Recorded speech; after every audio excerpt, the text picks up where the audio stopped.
ओम नमः शिवाय। राधे कृष्णा। दोस्तों, हम अपने लिए सुखी जीवन की कामना करते हैं तो सबसे पहले सुखी जीवन के लिए अपने पितृदेवों की याद आती है और उसके साथ साथ अपने कुलदेव और कुलदेवी की याद आती है। विशेष रूप से यदि हम अपने कुल की वृद्धि की बात करें तब कुल देवी माता ही सबसे पहले याद आती है। दोस्तों, कुल देवी का स्थान हमारे घर के प्रथम द्वार के ऊपर होता है। जब कुल देवी का स्थान ही मुख्य द्वार पर होता है तो बिना कुल देवी की इजाजत के कोई देव प्रवेश नहीं कर पाते हैं। यही कारण है कि बिना कुल देवी को खुश किए हम कितने ही देवों की पूजा करें तो वह फलित नहीं हो पाती है।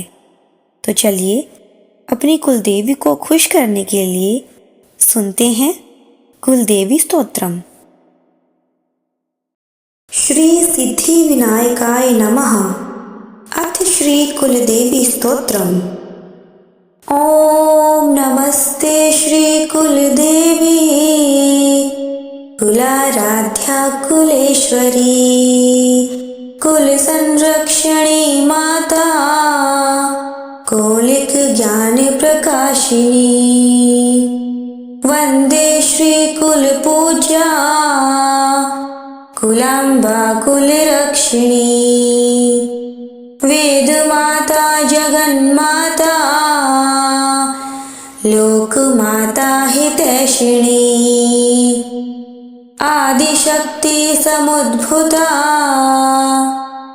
त्वया हि संपूर्ण जगत् विश्ववन्द्यां महाघोरां त्राहि मां शरणागतम् त्रैलोक्य हृदयं शोभे देवी त्वं परमेश्वरी भक्तानुग्रहकारिणी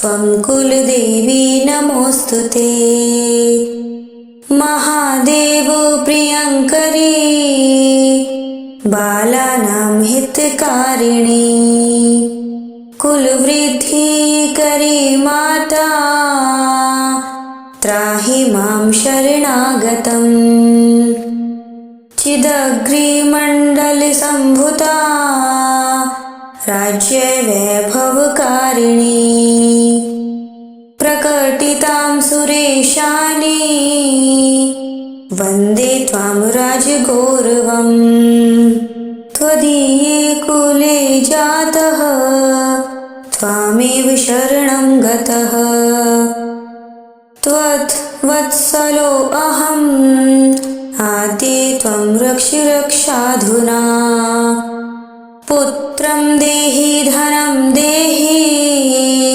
साम्राज्यं प्रदेहि मे सर्वदा अस्माकं कुले भूयात् मङ्गलानुशासनम्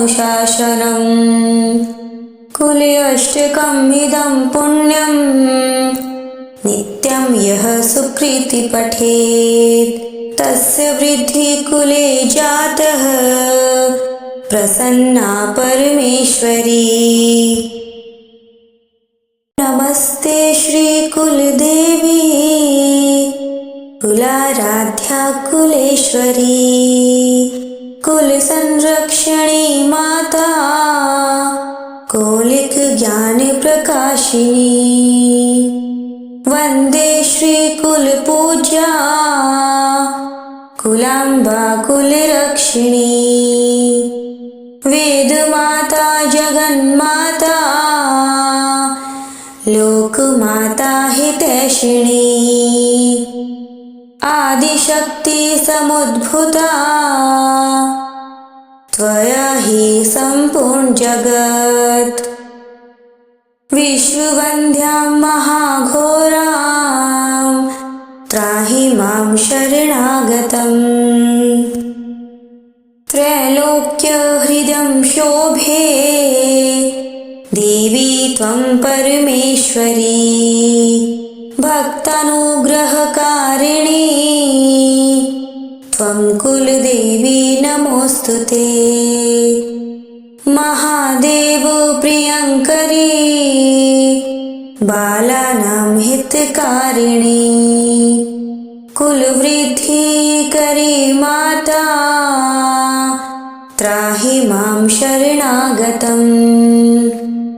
चिदग्रिमण्डलसम्भूता राज्यवैभवकारिणी प्रकटितां सुरेशानी वन्दे त्वां राजगौरवम्। त्वदीये कुले जातः त्वामेव शरणं गतः। त्वद्वत्सलो अहम् आद्ये त्वं रक्ष रक्षाधुना। पुत्रं देहि धनं देहि साम्राज्यं प्रदेहि मे। सर्वदा अस्माकं कुले भूयात् मङ्गलानुशासनम्। कुले अष्टकम् इदं पुण्यं नित्यं यः सुकृति पठेत् तस्य वृद्धि कुले जातः प्रसन्ना परमेश्वरी। नमस्ते श्री कुलदेवी कुलाराध्या कुलेश्वरी कुल संरक्षणी माता कौलिक ज्ञान प्रकाशिनी। वंदे श्री कुल पूज्या कुलांबा कुलरक्षिणी। वेद माता जगन्माता लोकमाता हितैषिणी। आदिशक्ति समुद्भूता त्वया हि सम्पूर्ण जगत्। विश्ववन्द्यां महाघोरां त्राहि मां शरणागतम्। त्रैलोक्यहृदं शोभे देवी त्वं परमेश्वरी। भक्तानुग्रहकारिणी त्वं कुलदेवी नमोऽस्तुते। महादेव प्रियङ्करी बालानां हितकारिणी कुलवृद्धिकरी माता त्राहि मां शरणागतम्। चिदग्रिमण्डलसम्भूता राज्यवैभवकारिणी प्रकटितां सुरेशानी वन्दे त्वां राजगौरवम्। त्वदीये कुले जातः त्वामेव शरणं गतः। त्वद्वत्सलो अहम् आद्ये त्वं रक्ष रक्षाधुना। पुत्रं देहि धनं देहि साम्राज्यं प्रदेहि मे। सर्वदा अस्माकं कुले भूयात् मङ्गलानुशासनम्। कुले अष्टकम् इदं पुण्यं नित्यं यः सुकृति पठेत् तस्य वृद्धि कुले जातः प्रसन्ना परमेश्वरी। नमस्ते श्री कुलदेवी कुलाराध्या कुलेश्वरी कुल संरक्षणी माता कौलिक ज्ञान प्रकाशिनी। वंदे श्री कुल पूज्या कुलांबा कुलरक्षिणी। वेद माता जगन्माता लोकमाता हितैषिणी। आदिशक्ति समुद्भूता त्वया हि सम्पूर्ण जगत्। विश्ववन्द्यां महाघोरां त्राहि मां शरणागतम्।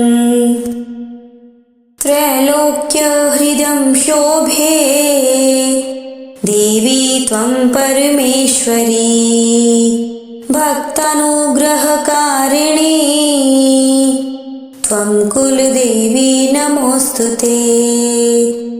महादेव प्रियङ्करी बालानां हितकारिणी कुलवृद्धिकरी माता त्राहि मां शरणागतम्। चिदग्निमण्डलसम्भूता राज्यवैभवकारिणी प्रकटितां सुरेशानी वन्दे त्वां राजगौरवम्। त्वदीये कुले जातः त्वामेव शरणं गतः त्वद्वत्सलो अहम् आद्ये त्वं रक्ष रक्षाधुना। पुत्रं देहि धनं देहि साम्राज्यं प्रदेहि मे सर्वदा अस्माकं कुले भूयात् मङ्गलानुशासनम्। कुले अष्टकम् इदं पुण्यं नित्यं यः सुकृति पठेत् तस्य वृद्धि कुले जातः प्रसन्ना परमेश्वरी। नमस्ते श्रीकुलदेवी कुलाराध्या कुलेश्वरी कुलसंरक्षणी माता कौलिक ज्ञान प्रकाशिनी। वन्दे श्रीकुलपूज्या कुलाम्बा कुलरक्षिणी वेदमाता जगन्माता लोकमाता हितैषिणी आदिशक्ति समुद्भूता त्वया हि सम्पूर्ण जगत्। विश्ववन्द्यां महाघोरां त्राहि मां शरणागतम्। त्रैलोक्यहृदं शोभे देवी त्वं परमेश्वरी भक्तानुग्रहकारिणी त्वं कुलदेवी नमोऽस्तुते। महादेव प्रियङ्करी बालानां हितकारिणी कुलवृद्धिकरी माता त्राहि मां शरणागतम्। चिदग्निमण्डलसम्भूता राज्यवैभवकारिणी प्रकटितां सुरेशानी वन्दे त्वां राजगौरवम्। त्वदीये कुले जातः त्वामेव शरणं गतः त्वद्वत्सलो अहम् आद्ये त्वं रक्ष रक्षाधुना। पुत्रं देहि धनं देहि साम्राज्यं प्रदेहि मे सर्वदा अस्माकं कुले भूयात् मङ्गलानुशासनम्। कुले अष्टकम् इदं पुण्यं नित्यं यः सुकृति पठेत् तस्य वृद्धि कुले जातः प्रसन्ना परमेश्वरी। नमस्ते श्रीकुलदेवी कुलाराध्या कुलेश्वरी कुलसंरक्षणी माता कौलिक ज्ञान प्रकाशिनी। वन्दे श्रीकुलपूज्या कुलाम्बा कुलरक्षिणी वेदमाता जगन्माता लोकमाता हितैषिणी आदिशक्ति समुद्भूता त्वया हि सम्पूर्ण जगत्। विश्ववन्द्यां महाघोरां त्राहि मां शरणागतम्। त्रैलोक्यहृदं शोभे देवी त्वं परमेश्वरी, भक्तानुग्रहकारिणी त्वं कुलदेवी नमोऽस्तुते। महादेव प्रियङ्करी बालानां हितकारिणी, कुलवृद्धिकरी माता त्राहि मां शरणागतम्। चिदग्निमण्डलसम्भूता राज्यवैभवकारिणी, प्रकटितां सुरेशानी वन्दे त्वां राजगौरवम्। त्वदीये कुले जातः त्वामेव शरणं गतः, त्वद्वत्सलो अहम् आद्ये त्वं रक्ष रक्षाधुना।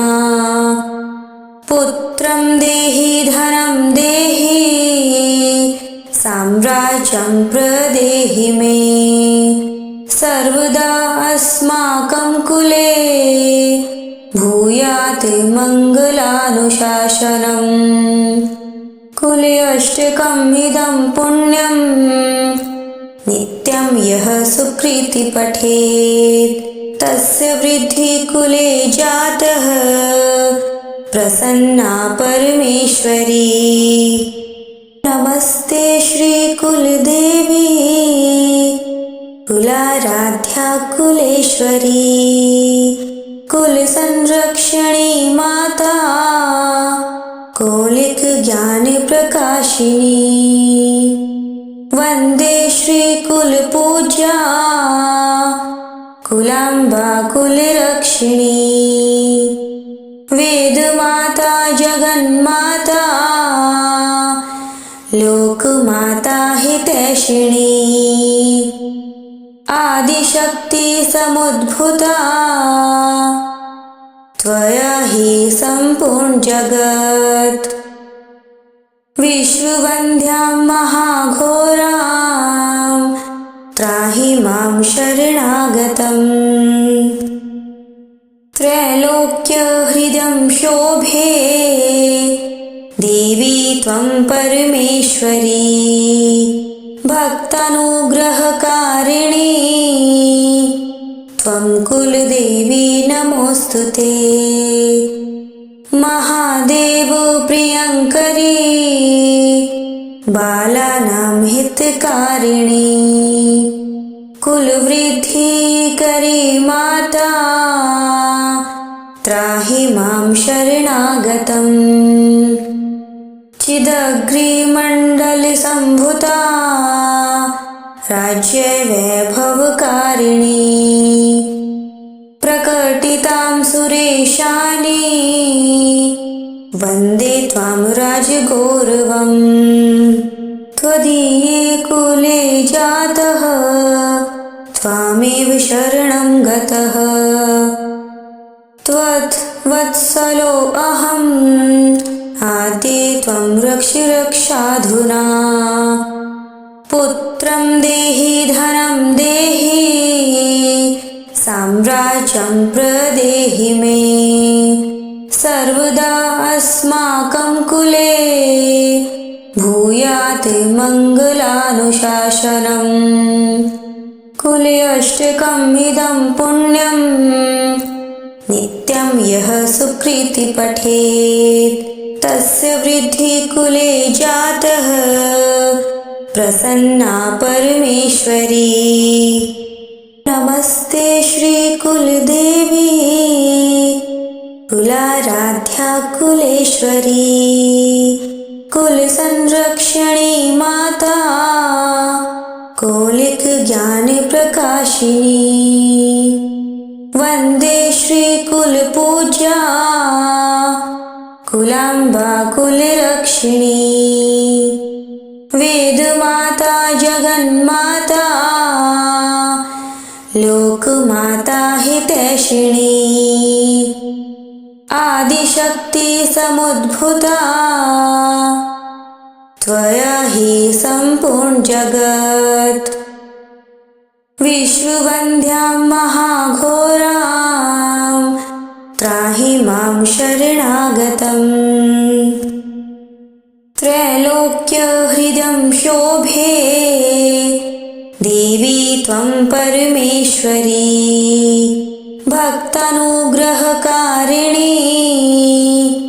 त्वं कुलदेवी नमोऽस्तुते महादेव प्रियङ्करी बालानां हितकारिणी कुलवृद्धिकरी माता त्राहि मां शरणागतम् चिदग्निमण्डलसम्भूता राज्यवैभवकारिणी